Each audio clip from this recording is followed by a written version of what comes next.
Imagine the smartest people in town were also the people everyone wanted to throw out of the city. That's not fiction. That was ancient Greece.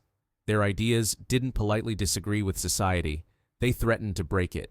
In 9 minutes, I'll show you why Socrates, Plato, Diogenes, and their crew were seen as dangerous, and why we're still arguing about them today. Forget dusty togas. These philosophers were intellectual saboteurs. They questioned gods, mocked power, rewired civic life, and proposed social experiments that made people panic. Today we'll pull apart 3 big names and then connect the dots. What made their ideas so explosive, and how those controversies echo in our modern debates about truth, speech, and power. And Socrates is the poster child for "you'll get in trouble for asking questions." He didn't write books. He walked the marketplace and asked people to explain their beliefs. Sounds harmless, right? It wasn't. His method exposed contradictions in the beliefs that people built their social and religious lives around. That made the powerful uncomfortable. Athens accused him of impiety and corrupting the youth, but the charge was deeper. Socrates threatened the stability of a community that depended on shared myths and unquestioned roles. When you invite citizens to constantly examine and question, you make a lot of people feel vulnerable. That's why Socrates' trial and death by hemlock are not just biography. They're a warning about how democracies treat dissent. Plato, Socrates' student, answered the chaos he saw by designing order. His republic imagines philosopher-kings ruling because only the enlightened can know what's best.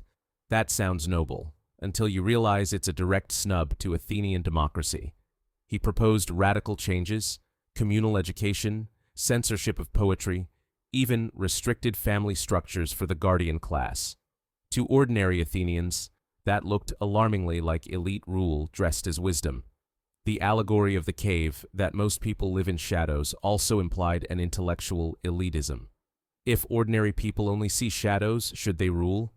Plato's solutions were thoughtful, but they were also easy to portray as dangerous, a blueprint for a benign-sounding tyranny. Now meet Diogenes, not interested in tricky arguments, but in humiliating social norms. He lived in a jar, mocked possessions, and urinated in public to make a point. Civilization's rules are often meaningless. Where Socrates questioned beliefs and Plato designed systems, Diogenes intentionally wrecked respectability. That kind of behavior didn't just challenge property or family. It shamed people's self-importance. When a society's etiquette is weaponized to mark status, someone who throws etiquette away becomes a social grenade. Diogenes' point, virtue is living in accordance with nature, was radical, because it rejected the entire value system that structured Greek life. What do these controversies have in common? 3 things. 1. Truth versus comfort. Philosophers often preferred hard truth to social comfort. That threatens institutions built on comforting stories. 2. Authority versus critique. Whether political, religious, or social, authority was threatened. Democracies don't always love being critiqued from within. 3. Lived example versus abstract theory. Some demanded intellectual reform, Plato, some demanded life reform, Diogenes, and some demanded both, Socrates. Any of these upset power and prestige, and upsetting power is risky. Fast forward. Why care? Because we still wrestle with the same trade-offs. Ask yourself, is it safer to accept consensus for social stability, or to unsettle it to pursue truth? Think cancel culture, whistleblowers, or tech platforms moderating speech. Ancient Greek controversies are early episodes of the same drama, how societies handle disruptive truth-tellers. We still fear social upheaval more than moral ambiguity. That's why these debates keep coming back. So what should we take away? First, radical thought isn't just abstract.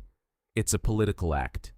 Second, societies often react to radical ideas with fear and sometimes with punishment. Third, the survival of these ideas, Socrates' method, Plato's thought experiments, Diogenes' provocations, shows that disruption seeds progress. If you want to be a little dangerous, ask better questions, read uncomfortable books, and don't confuse respectability with truth.